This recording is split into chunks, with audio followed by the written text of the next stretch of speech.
Hey, Catalina Foothills Church, and a good Tuesday morning to you. This is Rob Pendley sitting in for John Stone, and today we're going to be continuing to look at Jesus' Sermon on the Mount, picking up in the 5th chapter at the 21st verse, which says, "You've heard that it was said to those of old, 'You shall not murder,' and whoever murders will be liable to judgment. But I say to you that everyone who's angry with his brother will be liable to judgment. Whoever insults his brother will be liable to the council, and whoever says, 'You fool,' will be liable to the hell of fire.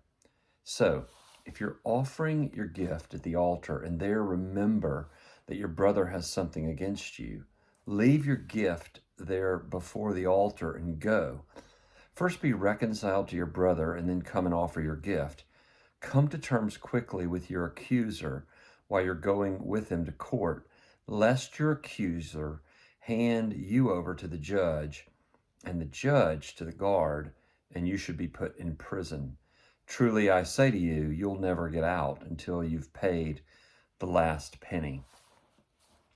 This is the first application as Jesus has begun to teach in the Sermon on the Mount, and as John Stone read for us on Sunday morning, Jesus begins to talk about how he has come to fulfill the law, not to abolish it, but to fulfill it.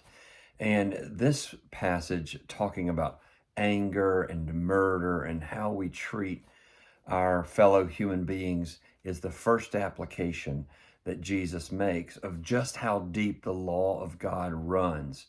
Here he's saying, you have heard that if you're guilty of killing someone, then you're liable to the judgment.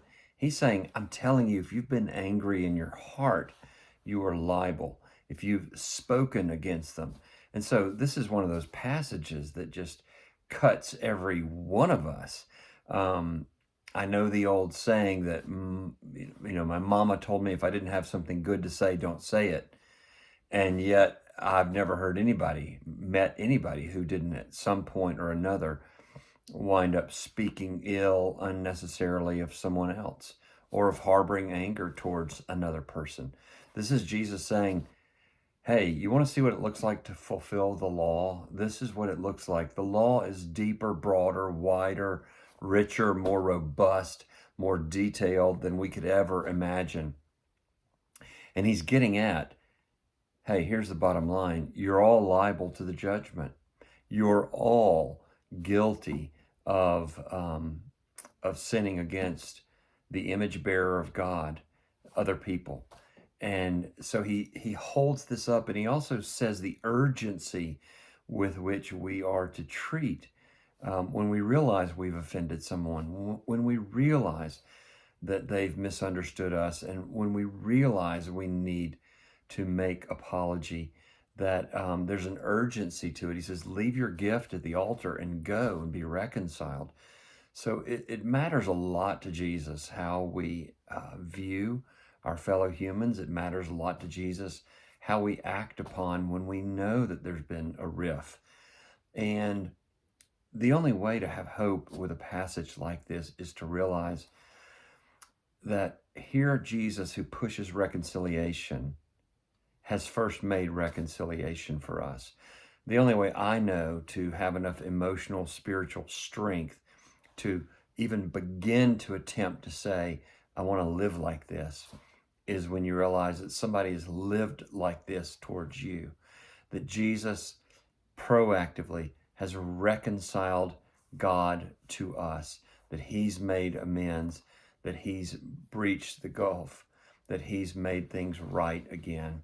And so this passage, as I encourage you to sit with it this week as we prepare to think on it more deeply on Sunday morning together, is just a real challenge. But it is God's word, and we find life in it as it points us to who Jesus is, why he has come, and the kind of deep and abiding fruitfulness of life that he's seeking to produce in us. Have a great Tuesday. We'll see you on Sunday.